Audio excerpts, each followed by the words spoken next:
Uma boneca de porcelana ganha vida em uma casa assombrada, desencadeando uma noite de terror e desespero no sul do Brasil. Era uma tarde chuvosa de outono aqui no Rio Grande do Sul. Sentada na minha poltrona favorita, olhava pela janela enquanto as gotas de chuva dançavam pelo vidro. Aquela chuva sempre me trazia uma sensação de nostalgia, como se os dias passados estivessem tentando se comunicar comigo.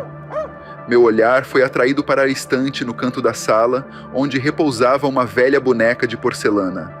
Ela tinha sido um presente de minha avó há muitos anos, quando eu era apenas uma garotinha. Com seus cabelos loiros em cachos perfeitos e seu vestido de renda delicadamente costurado, a boneca era uma obra de arte em miniatura. Desde que me mudei para esta casa antiga, coisas estranhas começaram a acontecer. Barulhos inexplicáveis durante a noite, objetos que se moviam sozinhos.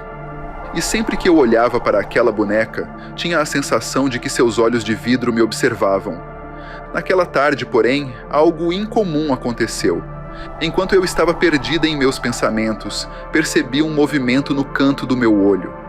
Virei-me lentamente e quase gritei de surpresa ao ver a boneca se mexendo. A princípio, pensei que fosse minha imaginação brincando comigo, mas então vi seus braços se erguendo lentamente, como se ela estivesse tentando alcançar algo. Meu coração começou a bater mais rápido enquanto eu observava, hipnotizada, a boneca se levantar da prateleira. Com passos desajeitados, ela começou a se mover pela sala, como se estivesse seguindo um comando invisível. Senti um arrepio percorrer minha espinha enquanto a boneca se aproximava de mim, seus olhos de vidro parecendo brilhar com uma luz própria. Helena!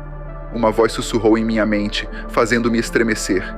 Helena, você precisa nos ajudar. Eu não conseguia acreditar no que estava acontecendo. Aquela boneca estava falando comigo? Ou era apenas minha mente jogando truques?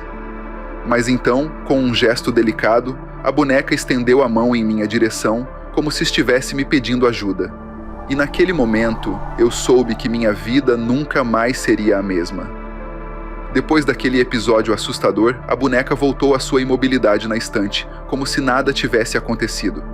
Durante os dias seguintes, tentei convencer a mim mesma de que tudo não passara de um surto psicótico, uma manifestação temporária da minha mente cansada e estressada. No entanto, uma sensação de inquietação persistia, como se algo estivesse à espreita, esperando o momento certo para se revelar. Eu mal conseguia dormir, constantemente assombrada por pesadelos perturbadores e pela sensação de que não estava sozinha na casa. E então, em uma noite escura como breu, tudo mudou novamente.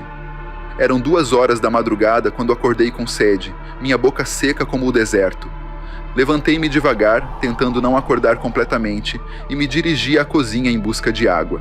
Quando voltei ao quarto, carregando o copo gelado em minhas mãos trêmulas, quase derrubei tudo ao ver a cena que me aguardava. A boneca estava sentada na minha cama, seus olhos vazios me encarando com uma intensidade que me fez congelar no lugar.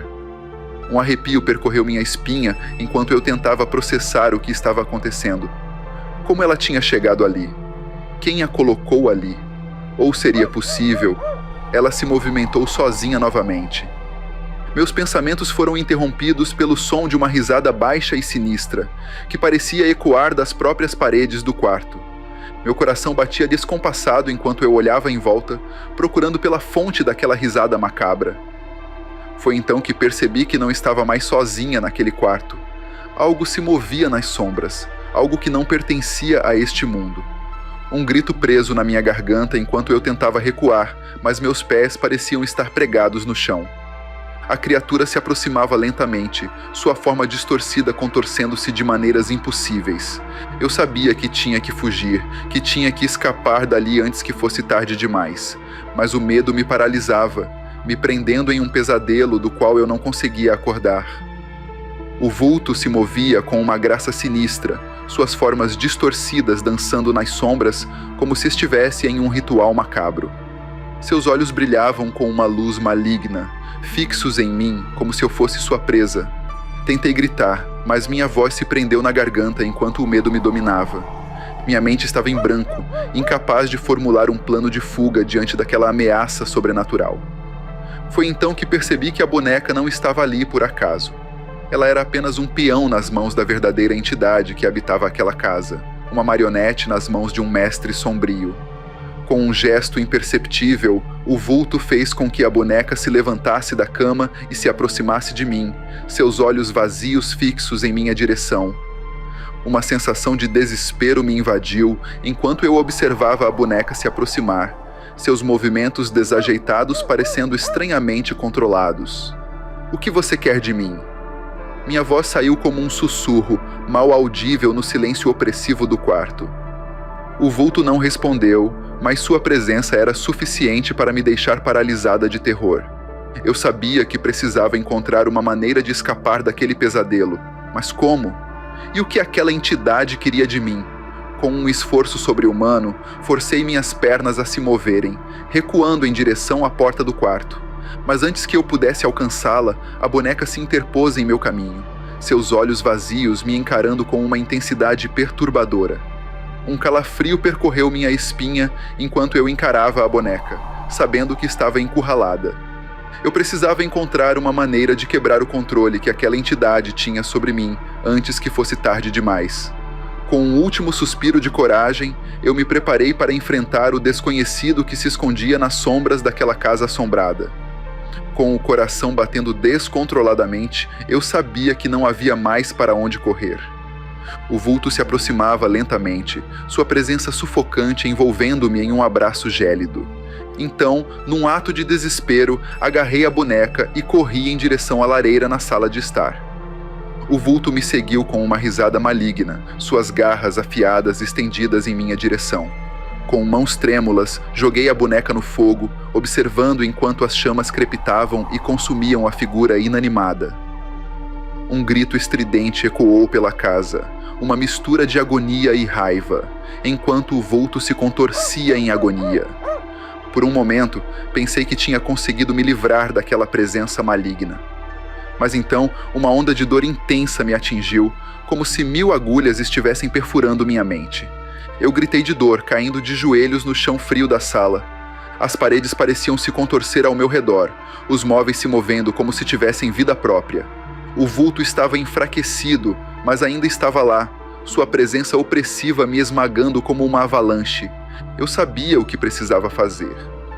Com as últimas reservas de energia, rastejei até a lareira e peguei um pedaço de madeira em chamas. Com um grito de determinação, voltei-me para o vulto e o enfrentei de frente. As chamas dançavam ao meu redor enquanto eu lutava contra a entidade sobrenatural que me assombrava. Eu sentia meu corpo queimar de dentro para fora, a dor me consumindo como uma chama voraz. E então, com um grito agonizante, o vulto desapareceu em uma explosão de fumaça negra, deixando para trás apenas um rastro de destruição e desespero. Eu caí de joelhos, exausta e ferida, mas finalmente livre daquela maldição que havia assombrado minha vida. A casa estava em silêncio, as sombras recuando para os cantos escuros onde pertenciam. Eu sabia que minha batalha estava longe de terminar, que as cicatrizes dessa noite assombrariam meus sonhos para sempre. Mas, por enquanto, eu estava viva, e isso era tudo o que importava. Com um suspiro de alívio, eu me afastei da lareira e me arrastei para fora da casa, deixando para trás as sombras e os horrores que haviam me perseguido. E enquanto o sol começava a nascer no horizonte, eu sabia que, de alguma forma, eu sobreviveria a mais uma noite de terror. Se este relato atiçou seu fascínio pelo sobrenatural, não perca o próximo mistério. Clique no vídeo na tela final ou assista outros segredos sombrios que se encontram no comentário fixado. No círculo das contos a escuridão se revela.